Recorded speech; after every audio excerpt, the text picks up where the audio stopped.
دوستوں دنیا کے اندر کسی بھی ملک میں اگر کبھی کوئی قدرتی آفت آتی ہے جس کے اوپر کسی بھی انسان کا بس نہ چلتا ہو، جہاں تقدیر پر تدبیر کا بس نہ چلے، اس جگہ پر عمومی طور پہ مختلف حلقوں کو، مقتدر حلقوں کو، جن کے پاس تھوڑا پیسہ ہوتا ہے یا جو لوگ استطاعت رکھتے ہیں کہ وہ سرکار کی ہیلپ کر سکیں، ان لوگوں سے کہا جاتا ہے کہ وہ سرکار کے اس فنڈ کے اندر پارٹیسپیٹ کریں جو کہ عام لوگوں کی، عام عوام کی فلاح و بہبود کے لیے کیا جاتا ہے۔ پاکستان کے اندر بھی کرونا وائرس کی وبا آپ لوگ جانتے ہیں جیسا کہ پھیل چکی ہے، اور ایک دو مسٹیکس بھی ہم لوگوں کو نظر آتی ہیں، جیسے فار ایگزامپل کلوروکوین جو ہے جس کو ہم لوگ ایکسپورٹ کر رہے ہیں، جو کہ ملیریا کی ایک ڈرگ تھی، اور اس کو افیکٹو کئی لوگ کہہ رہے تھے، کچھ کہتے ہیں 30% تک، کچھ کہتے ہیں 50%، کچھ 70%، لیکن ہم لوگ اس کو ایکسپورٹ کر رہے ہیں بیکاز ہمارے پاس اس کی وافر مقدار موجود ہے، لیکن ہم لوگوں کو کرنی نہیں چاہیے تھی۔ اس کے باوجود پاکستان کے اندر بہت سے لوگ ایسے بھی ہیں جو کہ ولنگ ہیں کہ وہ گورنمنٹ کو سپورٹ کریں۔ اسی اسنا کے اندر ہم لوگوں نے یہ بھی دیکھا کہ پاکستان کے پرائم منسٹر عمران خان نے لوگوں سے اپیل کی تھی پہلے، اور بعد میں انہوں نے ٹیلی تھون جو ہے AR بائی نیٹ ورک پر انہوں نے ایک کنڈکٹ کی، جس میں مختلف صحافیوں کو بٹھایا، اور پھر اس کے بعد طارق جمیل صاحب جو کہ پاکستان کے ایک بڑے جگید عالم ہیں، انہوں نے بٹھایا، اور وہ انہوں نے ایک دعا جو ہے اس کا اہتمام کیا۔ اب دعا کے اندر 3 بنیادی پارٹس تھے جن پر کنٹروورسی کریٹ ہو رہی۔ سب سے پہلا پارٹ تو یہ تھا کہ انہوں نے اس وقت کے حاکم پاکستان عمران خان کے حوالے سے بات کی۔ انہوں نے کہا کہ وہ بہت نیک ہیں، ایماندار ہیں، اللہ تعالیٰ آپ ان پر کرم کریں، کیونکہ عمران خان کو بہت عجیب و غریب حالت میں ملا، یہ بہتر ہوتا تو شاید اس وقت کنڈیشنز ایسی نہ ہوتی۔ دوسری کنٹروورسی یہ تھی کہ انہوں نے عورت کو جو ہے وہ آئٹمائز کیا ہے، عورت کو آبجیکٹیفائی کیا ہے، اور عورت کے بارے میں انہوں نے بات کی ہے کہ اس ملک کی جو تیسری سب سے بڑی پرابلم ہے وہ بے حیا عورتیں ہیں۔ پھر جو تیسری سب سے امپورٹنٹ بات جس پر لوگوں کو بہت زیادہ اعتراضات ہیں وہ یہ ہے کہ عمران خان نے طارق جمیل صاحب نے ملک کے جتنے لوگ ہیں، خاص طور پہ میڈیا ہاؤسز اور صحافت کے ساتھ جڑے ہوئے لوگ، ان لوگوں کو جھوٹا کہا ہے، اور انہوں نے پھر یہ نام بھی لیا کہ ایک میڈیا ہاؤس کے مالک نے مجھے یہ کہا ہے کہ جھوٹ نہ بولا جائے تو ٹی وی چینل نہیں چلتا۔ اس پر ہم لوگوں نے بڑے سویر قسم کی ریئیکشنز دیکھے۔ حامد میر کا ریئیکشن دیکھا، بہت سویر تھا ان کے پروگرام کیپٹل ٹاک کے اینڈ پر۔ اسی طرح سے ہم نے کامران شاہد کے پروگرام کے اینڈ پر دیکھا، کامران کا تو یہ بھی اعتراض تھا کہ چونکہ انہیں ٹائم نہیں ملا، ورنہ وہ سوال کرتے کہ جو ہے وہ طارق جمیل صاحب کو کس نے یہ دی ہے، اتنی اتھارٹی دی ہے کہ وہ ملک کے تمام لوگوں کو جھوٹا کہیں اور صحافت کو جھوٹا کہیں۔ اب دوستوں ان تینوں سوالات کے ہم لوگ باری باری اپنی عقل کے مطابق جواب دینے کی کوشش کریں گے۔ سب سے پہلی بات یہ کہ عمران خان سے پہلے اس ملک کے اندر ڈیموکریسی جب تک رہی، آپ سب لوگوں کو اس بات کا علم ہے باضابطہ طور پر کہ ملک کے اندر کیا معاملات ہوئے، کون کتنا بڑا چور تھا، یہ عدالت نے پروف کر دیا۔ اس سے پہلے ڈکٹیٹرشپ اس ملک کے اندر رہی، اس نے جو اس ملک کا بیڑا غرق کیا وہ بھی آپ لوگوں کے سامنے ہے۔ اس سے پہلے جو معاملات ہوتے رہے، یعنی کہ پاکستان کے اندر ڈیموکریسی کی پریولنس جو ہے وہ ڈکٹیٹرشپ سے بہت کم ہے۔ یہاں پہ زیادہ ٹائم وہ لوگ رہے ہیں، فار ایگزامپل 10 سال تک اگر مشرف رہتا ہے، اس سے پہلے ضیاء صاحب جو بھی رہتے ہیں، تو ان لوگوں نے ملک کے اندر ڈیموکریسی کو ڈیریل کیا ہے ہمیشہ، اور ابھی بھی ڈیموکریسی کچھ لوگوں کے مطابق پراپر طریقے سے نہیں ہے، بیکاز اس طرح کی اسٹیٹ جو کہ سیکورٹی اسٹیٹ ہے، ویلفیئر اسٹیٹ نہیں ہے، وہاں پر ڈیموکریسی پریویل نہیں کر پاتی۔ تو اس اسٹیٹ کے اندر اگر چیزیں خراب ہیں تو آف کورس یہ 2-3 سال کے مطلب سپین کے اندر ٹھیک نہیں ہو سکتی۔ تو جتنا عمران خان اپنی طرف سے کوشش کر رہے ہیں ان کی سوجھ بوجھ کے مطابق، ظاہر ہے ان کا پالیٹکس میں کوئی ایکسپیرینس نہیں ہے، اور جو لوگ مطلب سوشل میڈیا سے آئے ہیں، سوشل میڈیا پر حکومت کر رہے ہیں، اور شاید سوشل میڈیا سے یہ لوگ چلے جائیں گے، لیکن یہ ہے کہ ان لوگوں نے آ کر اس ملک کے اندر جب سے یہ آئے ہیں کوشش اپنے تئیں کر رہے ہیں کہ یہ بہتر کر سکیں، اور طارق جمیل صاحب نے اس جو ہے وہ مطلب ریفرنس کے اندر اس زاویے کے مطابق انہوں نے یہ دعا مانگی تھی کہ وہ حکمران ہیں ملک کے، تو اگر ان کو اللہ تعالیٰ کی ذات، کیونکہ حکمران جو حاکم وقت ہے وہ خدا کا سایہ ہے، تو اگر اس پر اللہ پاک کرم کریں تو شاید ملک کی کنڈیشن بہتر ہو سکتی ہے۔ تو اس کو پولیٹیکل پیرائی میں اگر آپ لے جائیں تو اس پہ بہت ڈیبیٹ ہو سکتی ہے، اور بہت ساری چیزیں اس میں سے کھل سکتی ہیں، لیکن میرا خیال ہے اس کو ہم لوگ لمٹائز کر کے اتنی جگہ پر رکھیں کہ یہ صرف دعا کی حد تھی، اور اس پر اگر آپ جو ہے وہ علامہ صاحب کو ٹارگٹ کر رہے ہیں تو میرا خیال ہے پاکستان کے اندر بہت چنیدہ ایسے لوگ ہیں جو کہ فرقہ واریت سے باہر نکل کے اس سے اوپر آ کے لوگوں کی انسانیت کی بات کرتے ہیں۔ پھر اس کے بعد دوسری چیز جو کہ اعتراضات لگ رہے ہیں، کہتے ہیں جی کہ طارق جمیل صاحب حوروں کے بہت زیادہ لوگوں کے ذہن میں حوروں کے حوالے سے فینٹیسی انہوں نے کریٹ کر دی ہے، اور اب اس طرح کی کنڈیشن کے اندر آ کے تو وہ ساتھ ہی عورت کو جو ہے وہ آبجیکٹیفائی کر رہے ہیں۔ تو دیکھیں بات یہ ہے کہ آپ رہتے ہیں اسلامک ریپبلک آف پاکستان کے اندر، آپ پیپل ریپبلک آف پاکستان میں یا پھر جنرل پاکستان کے اندر نہیں رہتے۔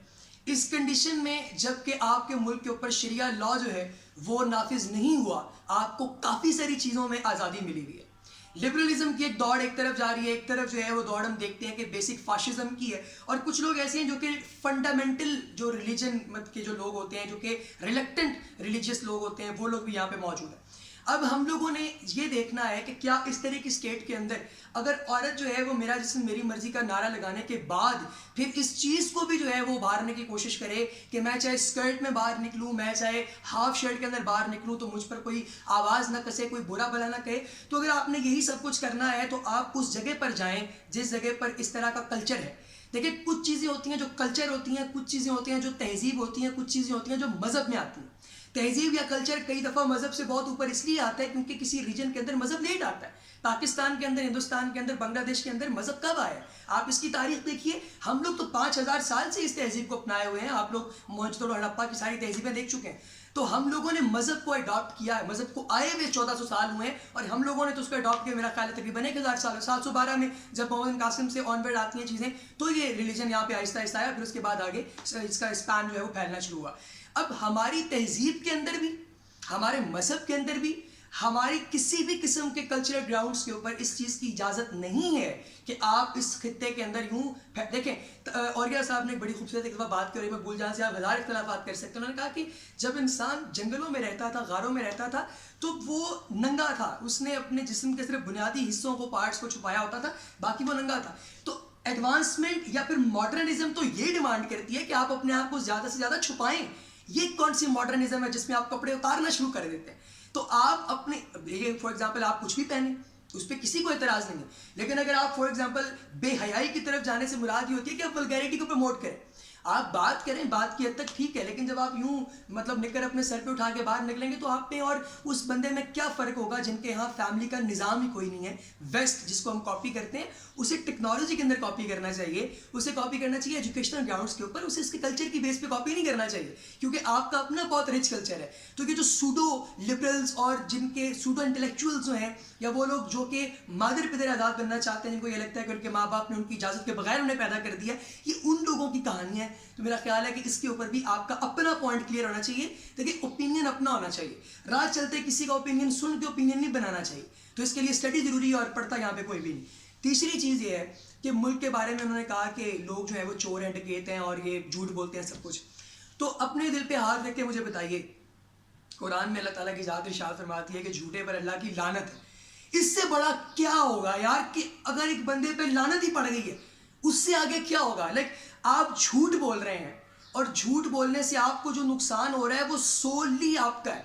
آپ نے وہ تمام حدیثیں پڑھ لی, آپ نے وہ واقعات پڑھ لیے جن میں سرکار کے پاس کوئی آتا تھا, اگر یہ کہتا تھا کہ میرے اندر یہ برائیاں ہیں, میں صرف ایک چھوڑ سکتا ہوں, تو آپ فرماتے تھے جھوٹ چھوڑ دو, اس سے باقی برائیاں بھی چھوٹ جائیں گی. تو جھوٹ برائیوں کی ماں ہے. تو اگر جھوٹ جو ہے وہ آپ قسم کھا کے کہتے ہیں ملک کے لوگ جھوٹ نہیں بولتے, تو ہم لوگ ڈبیٹ ہی نہیں کرتے اس پہ, ہم لوگ چپ کر کے آپ کی بات مان جائیں گے. طارق جمیل صاحب کہتے ہیں ہم ان کو پھانسی لگا دیتے. اگر آپ بد دیانت نہیں ہیں تو مجھے بتائیں, رمضان کی آمد ہے, روزہ ہے, اب روزے کے دوران آپ کی مارکیٹس کے اندر وہی سیب, وہی کیلا, وہی اسٹرابری جو کہ عام روٹین کے اندر جس قیمت پہ ملتی ہے, اگر وہ 10 گنا قیمت پر نہیں ملتی تو مجھے آپ بتا دیں, ہم کہیں گے کہ آپ بد دیانت جاری نہیں کر رہے. اب ایک ہمارے دوست نے بڑی پیاری ایک بات شیئر کی, انہوں نے کہا کہ میں نے ایک بندے سے پوچھا کہ بھائی سیب کتنے کے ہیں, اس نے کہا کہ 200 روپے کے کلو ہیں. تو میں نے ان سے کہا کہ بھائی صرف 1 مہینہ پہلے کی بات ہے, میں آپ سے 80 روپے کے کلو لے کے گیا ہوں, وہ گرین جو سیب جو کہ یہاں پہ بہت زیادہ پائے جاتے ہیں, ریڈ کی تو خیر آپ بات ہی چھوڑ دیں غریب بندے کی پہنچ سے باہر. تو انہوں نے کہا کہ رمضان آ رہا ہے نا جی, تو اب وہ ایک مسلمان بندہ دوسرے مسلمان کو کہہ رہے جی رمضان آ رہا ہے نا بھائی, تو پھر مہنگا تو کرنا پڑے گا. آپ لوگ بڑی کاپی کرتے ہیں ویسٹ کی, تو ان کی کرسمس پہ چیزیں سستی ہوتی ہیں, ان کی بھی آپ کریں نا, بلیک فرائیڈیز کی کاپی کریں, چیزیں سستی کریں, لیکن بددیانتی تو آپ پہ بھری پڑی ہے. ماسک یہاں پہ آپ لوگوں نے جو ہے وہ چھپا لی جب کرونا جو ہے وہ پھیلا. آپ لوگ ایسے لوگ ہیں, اور پھر اس پہ آپ یہ کہیں کہ آپ کے بارے میں کوئی بری بات نہ کر دیں. یار آپ کیسے منافق لوگ ہیں, یا کیسی ہپوکریسی ہے جس کے اندر آپ ایک ڈائریکشن میں, ایک ڈائمنشن میں چل نہیں پاتے. آپ کسی ایک چیز پہ آئیں نا, ایک گراؤنڈ پہ آپ بات کر لیں. آپ یا تو ہمیں کوئی ایسی بات آپ شو کروائیں, یا ہمیں کوئی ایک دو ایگزامپلز ایسی دیں. اس ملک کے اندر جب 2005 میں 8 اکتوبر زلزلہ آیا, تو کچھ لوگ ایسے تھے جو ڈونیٹ کر رہے تھے, اور کچھ لوگ ایسے تھے جو مردوں کے بازو کاٹ رہے تھے, کان کاٹ رہے تھے سونے کی بالیوں اور کڑوں کے لیے. آپ ہی کے لوگ تھے نا. یہ وہ ملک ہے جہاں پر آپ لوگ نیکروفائلز کو ڈھونڈتے ہیں. نیکروفائلز, ان کو نہیں پتا ان کو بتا دوں, وہ لوگ جو کہ مردوں کو قبروں سے نکال کے ان کے ساتھ زنا کرتے ہیں. اور آپ پھر کہتے ہیں کہ ہمارے اوپر اس طرح کے عذاب نہ ہے. یہ آپ پہ نہیں ہے صرف, یہ پوری دنیا پہ عذاب ہے, ٹھیک ہے, اور پوری دنیا ہی خراب ہے, کوئی بندہ سیٹ نہیں ہے. چند لوگ ہیں جو اس دنیا کے اندر سیٹ ہیں. تو اب کیا جو ہے وہ طارق جمیل صاحب یہ کہتے کہ یا اللہ پاک 10,000 لوگوں کو چھوڑ کے باقی سارے خراب ہیں, جو 10,000 ٹھیک ہے. جب چیز آن ایوریج بات کی جاتی ہے نا, وہ سب کے اوپر لاگو ہوتی ہے. جب آپ پاسپورٹ لے کے باہر جانے لگتے ہیں تو گرین پاسپورٹ کی بیس پہ ہر بندے کو چیک کرتے ہیں. وہ نہیں دیکھتے کہ یہ بندہ کتنا ماڈرن لگ رہا ہے, یہ کتنا مولوی ہے, وہ سب کو چیک کرتے ہیں. کیوں؟ آپ کا پاسپورٹ ہی ریلیز ہو گیا. تو من حیث القوم بات ہوا کرتی ہے. تو آپ لوگوں کو من حیث القوم اس بات پہ سوچنا پڑے گا کہ ہم لوگوں کے جو رویے ہیں کیا وہ حالات کے مطابق ہیں. کیا آپ لوگ اپنی جو پرسنل گرومنگ کی باتیں کر رہے ہیں کیا وہ حالات کے مطابق ہیں؟ اگر نہیں ہے تو خدا را جو لوگ اللہ تعالیٰ کے ساتھ بات کر رہے ہیں, کیونکہ دیکھیں مذہب آپ کو صرف ایک چیز دیتا ہے اور وہ ہے اطمینان. اس کے علاوہ مذہب آپ کو کچھ نہیں دیتا. اگر آپ کو یہ لگتا ہے کہ آپ یوں ہاتھ اٹھائیں مانگیں اور چیز آپ کو فوراً مل جائے, ایسے تو آپ نے کبھی نہیں دیکھا. ایسے معجزات اپنی ہوتے, نہ کرامتیں ہوتی ہیں, ایسی لوگ ہی نہیں. ایسی کرامت یا اگر معجزے کی بیس پہ آپ نے جو ہے وہ مطلب خدا پہ یقین کرنا ہے تو خدا کو آپ کی نہیں, آپ کو خدا کی ضرورت, ٹھیک ہے. تو آپ کی نمازوں کی آپ کو ضرورت ہے. آپ نماز کتنی پڑھتے ہیں, آپ روزے کتنے رکھتے ہیں, آپ نے حج کتنی بار کیا ہے استطاعت ہونے کے باوجود, اس لیے کہ اللہ تعالیٰ راضی ہو, اس لیے نہیں کہ علاقے کے لوگ آپ کو حاجی گئے, نہیں کیا نا. آپ لوگ کراچی کے اندر جب ایک بندہ خدمت خلق کے جذبے سے کنٹینر لے کے آتا ہے یا ٹرک لے کے آتا ہے لوگوں میں راشن بانٹنے کے لیے, تو آپ اس بیس کے اوپر جو ہے وہ اس بندے کا وہ ٹرک اور وہ راشن واپس کر دیتے ہیں کہ وہ شیعہ ہے. یہ آپ لوگوں کی اوقات ہے, یہ آپ لوگوں کا ملک ہے, یہ آپ اور میں ہیں, اور یہ ہماری باتیں ہیں. تو آپ لوگوں کو اسٹریٹلی سوچنا چاہیے کہ کرونا ایپیڈیمک کے ٹائم میں ہمیں اللہ تعالیٰ سے معافی مانگنی چاہیے, بجائے اس کے کہ ہم خدا کے بندوں کے اوپر آوازیں کستے رہیں. آپ کو اس چیز کی اتھارٹی کسی نے نہیں دی. آپ کا بہت شکریہ.